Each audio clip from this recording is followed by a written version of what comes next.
ठीक है, बताएंगे। प्रकाश विद्युत प्रभाव का 4 नियम क्या सब था? पहला था फोटो इलेक्ट्रॉन के उत्सर्जन की दर किसके समानुपाती होती है? प्रकाश की तीव्रता के समानुपाती होती है। पहला नियम बताए थे। महत्तम गतिज ऊर्जा का सूत्र क्या बताए थे? कल बताए थे, इलेक्ट्रॉन जो निकलता है उसका महत्तम गतिज ऊर्जा h-5 बताए थे ना, h-5 कल बताए थे महत्तम गतिज ऊर्जा।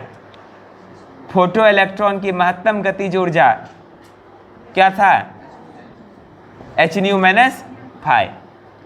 अब इसी सूत्र पर 2 नियम बना सकते हैं कि महत्तम गतिज ऊर्जा जो है प्रकाश की तीव्रता पर निर्भर नहीं करती है, ये दूसरा नियम बताए थे।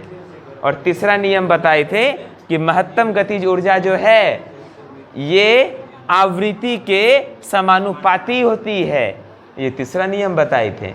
और चौथा नियम बताए थे, प्रकाश जैसे ही पड़ता है और तुरंत फोटो इलेक्ट्रॉन बाहर निकल जाता है, उसके बीच समय विलंब जो होता है बहुत अल्प होता है, बहुत कम होता है, 10⁻⁻8 सेकेंड से भी कम होता है। समझ गए? 4 नियम बताए थे। इसके अलावा कल बताए थे निरोधी विभव। कल बताए थे निरोधी विभव। निरोधी विभव किसे कहते हैं? विभव का वह ऋणात्मक मान जिस पर प्रकाश विद्युत धारा शून्य हो जाती है उसे निरोधी विभव कहते हैं, स्टॉपिंग पोटेंशियल कहते हैं। ठीक है, इसका भी फॉर्मूला बताए थे कल निरोधी विभव का, EVO बराबर h-5। ये निरोधी विभव का फॉर्मूला है। समझ गया ना? ये किसका फॉर्मूला है? निरोधी विभव, क्योंकि यहाँ जो VO है यही है निरोधी विभव। ये निरोधी विभव का फॉर्मूला है। और ये वाला जो फॉर्मूला है ये किसका है? महत्तम गतिज ऊर्जा का। समझ गए? अच्छा, कई बार क्वेश्चन में पूछता है आइंस्टीन का फोटो इलेक्ट्रिक समीकरण लिखिए। आइंस्टीन का, क्योंकि फोटो इलेक्ट्रिक इफेक्ट जो है कौन दिए थे? आइंस्टीन दिए थे। बोलेगा आइंस्टीन का फोटो इलेक्ट्रिक इफेक्ट समीकरण लिखिए, तो ये वाला समीकरण ही लिखते हैं, KE मैक्स बराबर h-5। महत्तम गतिज ऊर्जा का सूत्र लिख देंगे। जब बोलेगा ना आइंस्टीन का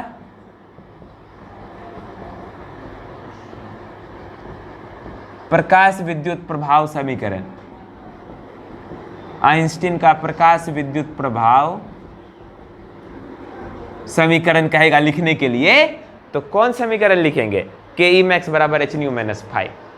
कोई दिक्कत है? नहीं ना? बोलेगा आइंस्टीन का फोटो इलेक्ट्रिक इफेक्ट इक्वेशन लिखिए।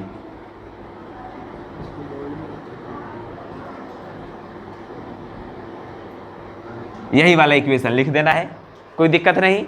कल तुम लोगों को 2 ग्राफ बताए थे। एगो ग्राफ इस प्रकार का था कि नहीं? इस बिंदु को क्या कहते हैं? निरोधी विभव। इस बिंदु को क्या कहते हैं? निरोधी विभव। इस बिंदु को कहते हैं निरोधी विभव। और ये जो है संतृप्त धारा। संतृप्त धारा कौन सा भाग है? ये पार्ट संतृप्त धारा, ये संतृप्त धारा, ये संतृप्त धारा है। समझ गया ना? ये जो इसका स्ट्रेट वाला पोर्शन है इसको क्या कहते हैं?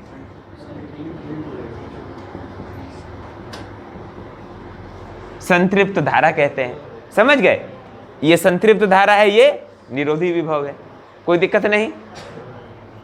संतृप्त धारा किसे कहते हैं? धारा का वह उच्चतम मान है ना, या धारा का वह महत्तम मान जो विभव के बढ़ाने पर भी नहीं परिवर्तित होता है, उसे हम लोग कहते हैं संतृप्त धारा। ठीक है ना? धारा का वह उच्चतम मान जो कि विभव के बढ़ाने पर भी परिवर्तित नहीं होता है, उसे संतृप्त धारा कहते हैं। समझ गए? कोई दिक्कत नहीं। तो संतृप्त धारा पे चर्चा किए थे, निरोधी विभव पे चर्चा किए थे। इसके अलावा कल एगो ग्राफ और बताए थे, ऐसे वाला। ये ग्राफ था KE मैक्स और आवृत्ति का। समझ गए? तो इस ग्राफ से क्या पता चलता था? कोई भी धातु ले लेंगे, सबका स्लोप जो होगा, सबका ढाल क्या होगा? सेम होगा, बराबर होगा। ये ग्राफ का निष्कर्ष यही था। कोई दिक्कत नहीं। चलिए आज इसका अगला टॉपिक पढ़ेंगे। इसका इंपॉर्टेंट टॉपिक सब हो गया।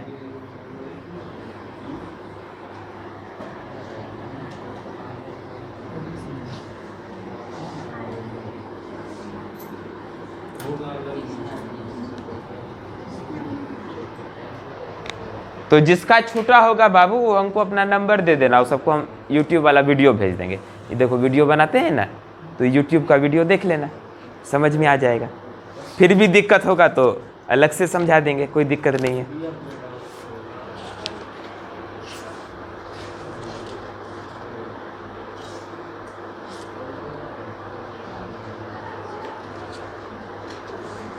हो गया चैप्टर में तो यही सब चीज़ था, और तो कुछ है नहीं।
देखो आज हम लोग पढ़ेंगे द्रव्य तरंग के बारे में।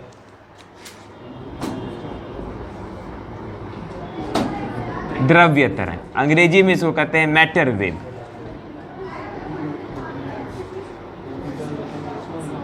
देखो यहां ध्यान देना है, इसको समझने का प्रयास करना है। ये द्रव्य तरंग क्या होता है, मैटर वेव क्या होता है। सुनो, जैसे कोई भी विकिरण है उसके अंदर तरंग वाला गुण होता है। कोई भी विकिरण है, कोई भी रेडिएशन है, प्रकाश भी क्या है, एक प्रकार का विकिरण है, तो उसके अंदर क्या होता है, तरंग गुण होता है ना। कोई भी विकिरण है उसके अंदर कैसा गुण होता है, बोलो, तरंग गुण। वैसे हम पहले बताए थे पिछली क्लासेस में कि कोई भी विकिरण है या प्रकाश है उसके अंदर द्वैत गुण होता है। उसके अंदर कैसा गुण होता है, द्वैत गुण होता है, मतलब दो गुण होता है। एक होता है कण गुण और एक होता है तरंग वाला गुण, है ना। इसीलिए तो इस चैप्टर, जो चैप्टर हम लोग पढ़ रहे हैं, इस चैप्टर का नाम है द्वैत प्रकृति। इस चैप्टर का क्या नाम है ना, अभी जो चैप्टर हम लोग पढ़ रहे हैं इसका नाम है पदार्थ एवं विकिरण की द्वैत प्रकृति, जो कि मॉडर्न फिजिक्स का पहला चैप्टर है। समझ गए ना। इस चैप्टर का क्या नाम है, पदार्थ एवं विकिरण की द्वैत प्रकृति। इससे ये पता चलता है कोई भी विकिरण है, विकिरण का मतलब प्रकाश, है ना। विकिरण का मतलब क्या होता है, प्रकाश। प्रकाश एक प्रकार का विकिरण है। या कोई भी पदार्थ, इसके अंदर द्वैत प्रकृति होता है। किसी भी विकिरण में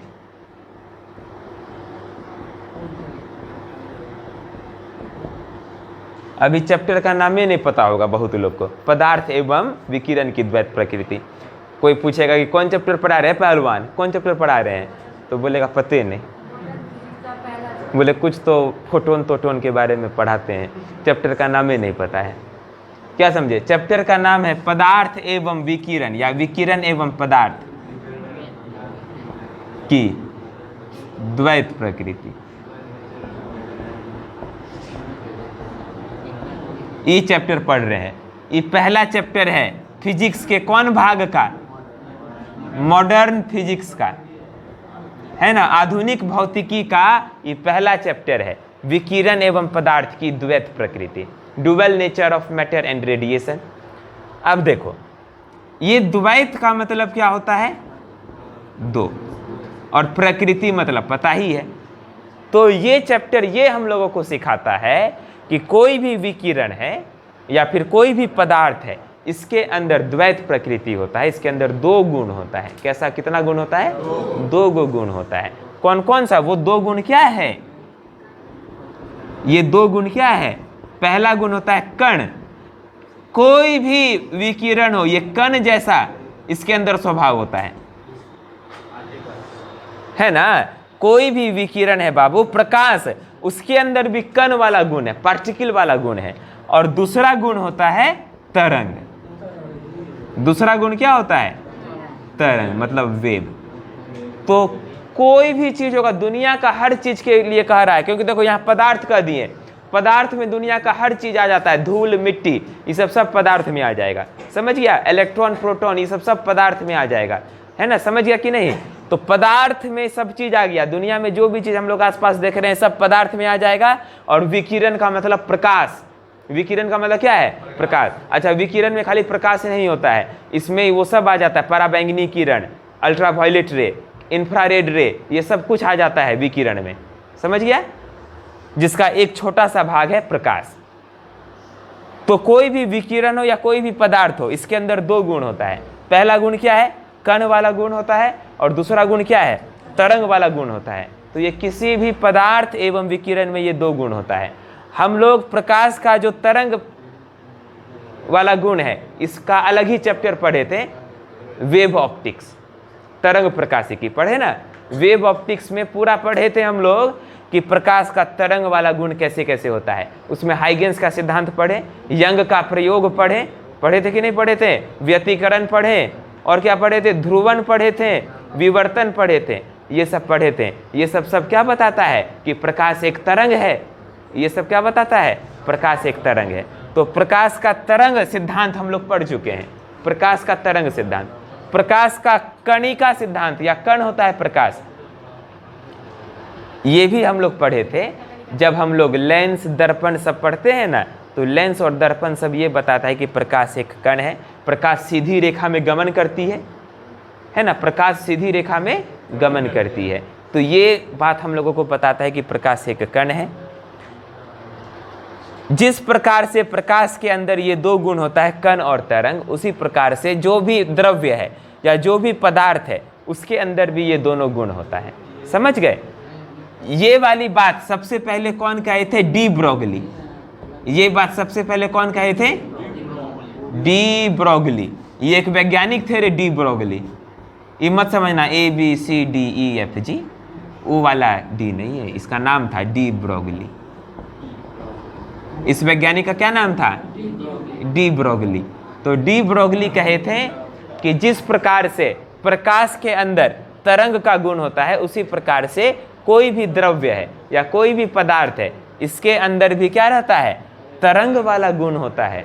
किसी भी द्रव्य के अंदर भी तरंग वाला गुण होता है, समझ गए। अच्छा देखो, इसमें एक दो बात हम लोग लिखेंगे, लिखा देते हैं, लिखो तो।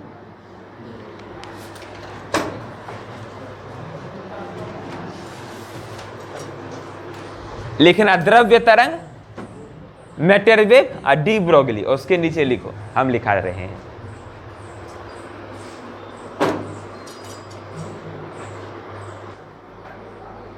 जिस प्रकार से, लिखो, जिस प्रकार से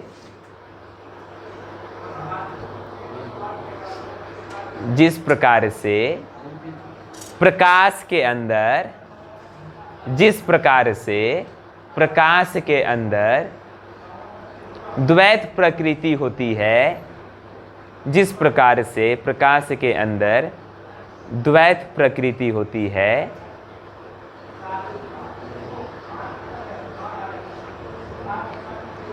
कोष्ठ में लिख लेना, कण एवं तरंग। द्वैत प्रकृति का मतलब क्या होता है? कण एवं तरंग। जिस प्रकार से प्रकाश के अंदर द्वैत प्रकृति होती है, कोष्ठ में लिख दिए कण एवं तरंग, ठीक उसी प्रकार से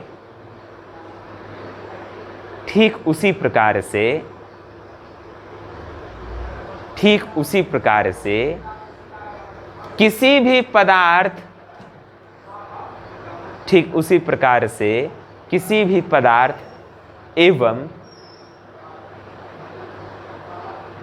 एवं द्रव्य, ठीक उसी प्रकार से किसी भी पदार्थ एवं द्रव्य में भी, ठीक उसी प्रकार से किसी भी पदार्थ एवं द्रव्य में भी द्वैत प्रकृति होती है। ठीक उसी प्रकार से किसी भी पदार्थ एवं द्रव्य में भी द्वैत प्रकृति होती है। यह बात सबसे पहले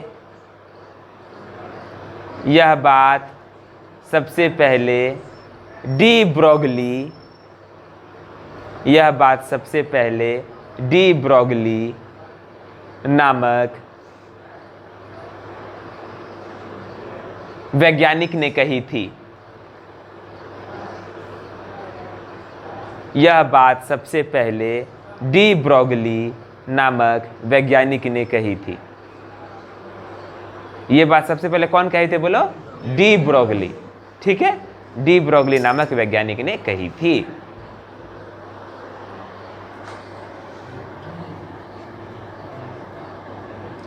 अब देखो,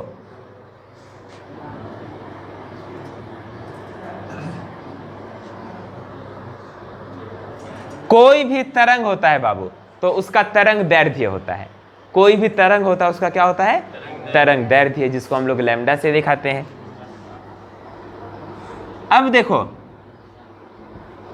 हम लोग पढ़े थे एक फोटोन का संवेग कितना होता है, बताए थे, सभी को बताए थे,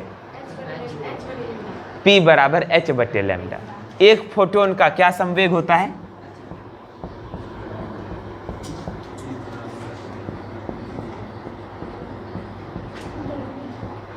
एक फोटोन का संवेग कितना होता है? P बराबर h बटे लैम्डा। बताए थे ना, एक फोटोन का संवेग। जैसे कि कोई भी पदार्थ के अंदर इलेक्ट्रॉन, प्रोटॉन, न्यूट्रॉन होता है, उसी प्रकार से प्रकाश के छोटे कण को फोटोन कहते हैं। पदार्थ के छोटे कण को क्या कहते हैं? इलेक्ट्रॉन, पदार्थ बोले रे, फोटोन, फोटोन खाली करता है। पदार्थ के सूक्ष्म कण को इलेक्ट्रॉन, प्रोटॉन, न्यूट्रॉन कहते हैं। उसी प्रकार से प्रकाश के सूक्ष्म कण को फोटोन कहते हैं। समझ गया? हर बात पे फोटोन। तो एक फोटोन का संवेग होता है P बराबर h बटे लैम्डा, और एक फोटोन की ऊर्जा क्या होती है? E बराबर hc बटे लैम्डा होती है ना। एक फोटोन की ऊर्जा क्या होती है? E बराबर hc बटे लैम्डा, और एक फोटोन का संवेग क्या होता है? h बटे लैम्डा। अच्छा, इसका एक और सूत्र होता है, E बराबर h न्यू भी होता है। तो ऊर्जा का दो गो सूत्र होता है, hc बटे लैम्डा भी होता है और E बराबर h न्यू भी होता है। लेकिन एक फोटोन का जो संवेग होता है ये क्या होता है? P बराबर h बटे लैम्डा। अच्छा, यहां से यदि तुम निकालेगा तो लैम्डा बराबर क्या हो जाएगा? इसको अदला बदली कर लो, h बटे P होगा। लैम्डा बराबर, लैम्डा को यहां भेज दिए, P को यहां भेज दिए, लैम्डा बराबर क्या होगा? h बटे P होगा। तो डी ब्रोगली जो है बाबू, रे बाबू फॉलोवर बना रहा है, तो एक होता है डी ब्रोगली तरंग दैर्ध्य। डी ब्रोगली कहें, हर द्रव्य क्या है? तरंग है, तो उसका तरंग दैर्ध्य भी होगा, तो उसी को बोलते हैं तरंग दैर्ध्य। डी ब्रोगली तरंग दैर्ध्य। तरंग दैर्ध्य को बाबू लैम्डा, लैम्डा का मतलब तरंग दैर्ध्य ही है, अंग्रेजी में डी ब्रोगली वेवलेंथ।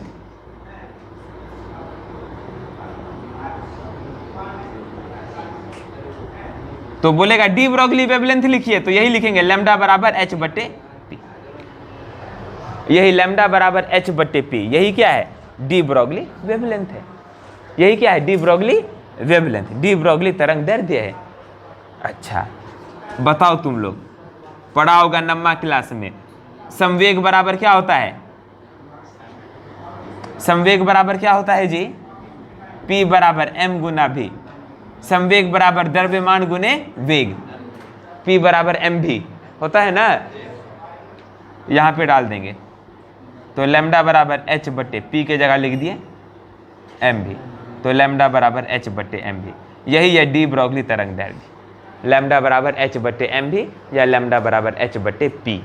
समझ गए कैसे आया? समझ गए? फोटोन का जो संवेग होता है p बराबर h बटे लैम्डा, लैम्डा और p को अदला बदली कर दिया, लैम्डा बराबर h बटे p, यही है डी ब्रोगली तरंग दैर्ध्य। लैम्डा बराबर h बटे p या लैम्डा बराबर h बटे mv, डी ब्रोगली तरंग दैर्ध्य लिख लेंगे कॉपी में।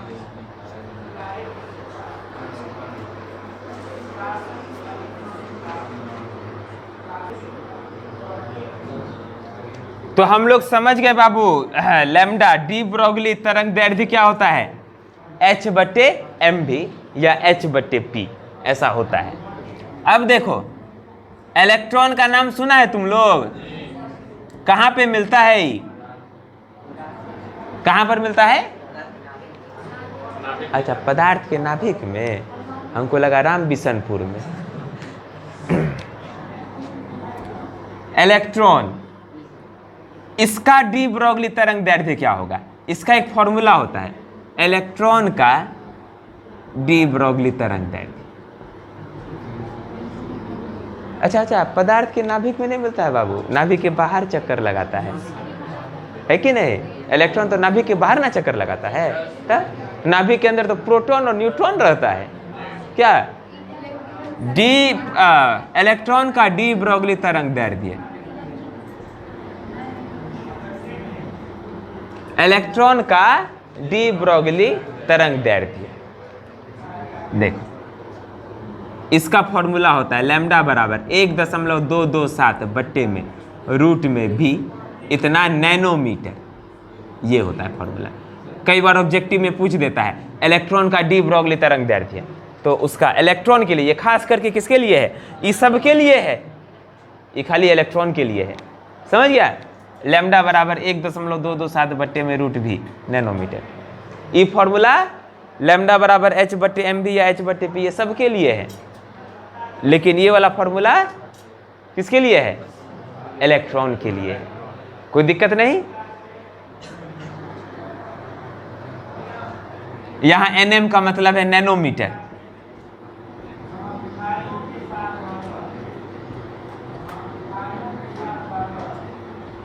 nm का मतलब होता है नैनोमीटर। एक नैनोमीटर में कितना मीटर जी?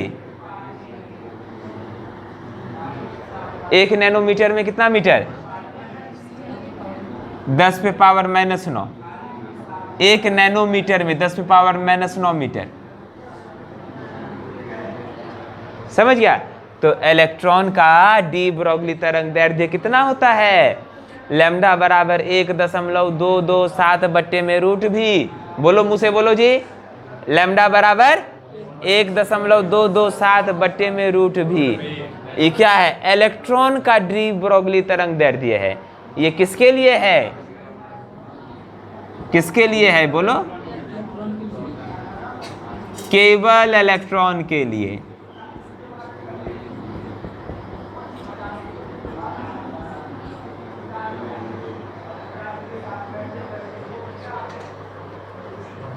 और ये फॉर्मूला है सबके लिए।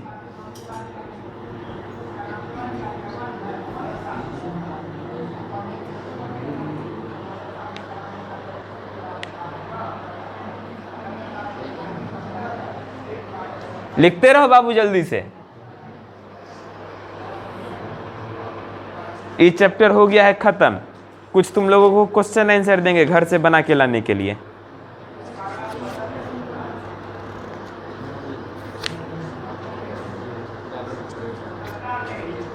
कुछ अति लघु उत्तरीय प्रश्न देते हैं तुम लोगों को, घर से बना के लाना है।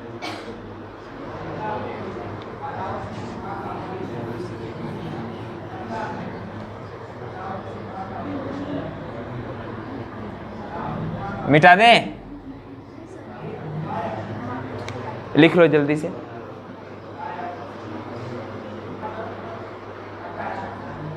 एगो समीकरण होता है बाबू आइंस्टीन का, ये बहुत फेमस समीकरण है, स्पेशल थ्योरी ऑफ रिलेटिविटी का। E बराबर mc²। E बराबर क्या होता है?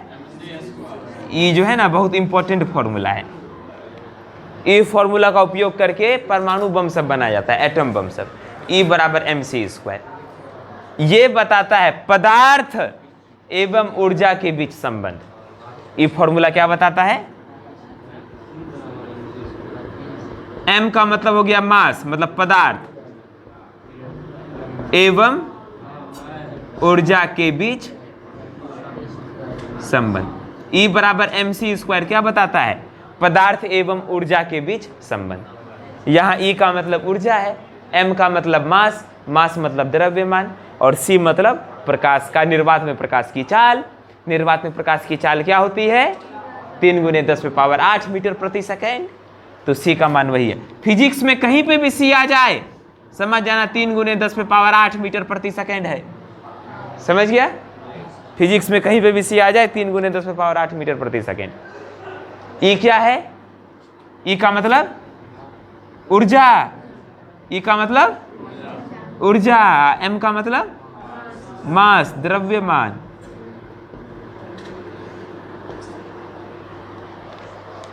चलो अब हम क्वेश्चन लिखना चालू करते हैं। होमवर्क में बना के लाना, कुछ क्वेश्चन दे रहे हैं।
ये सब क्वेश्चन आंसर घर से बना के लाएंगे।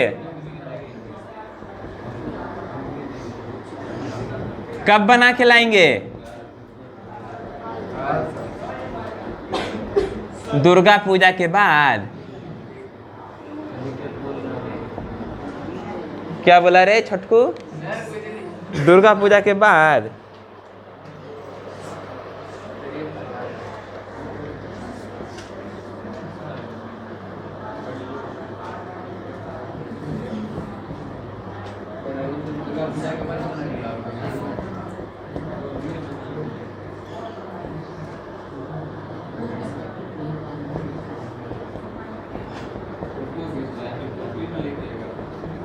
फोटो खींचता है रे? क्या खींचता है? उसका नाम अनिकेत रहिए नहीं गया। हाँ,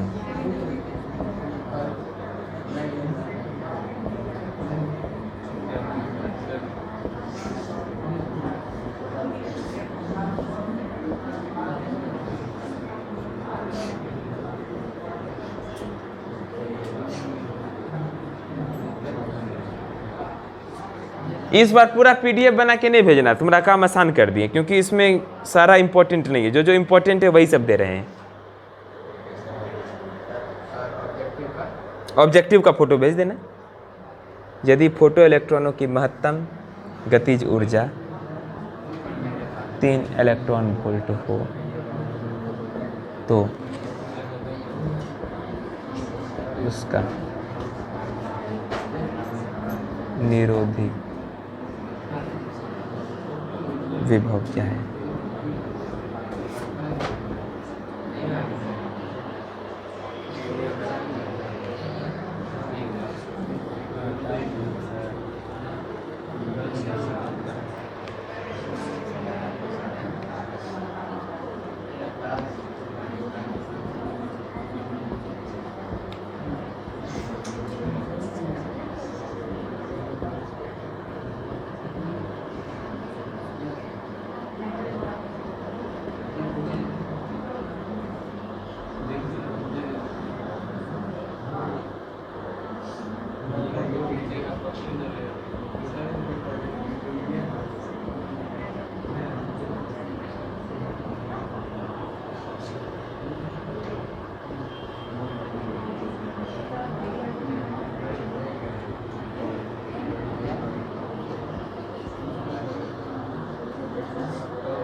हर बार क्या करता है ये सब।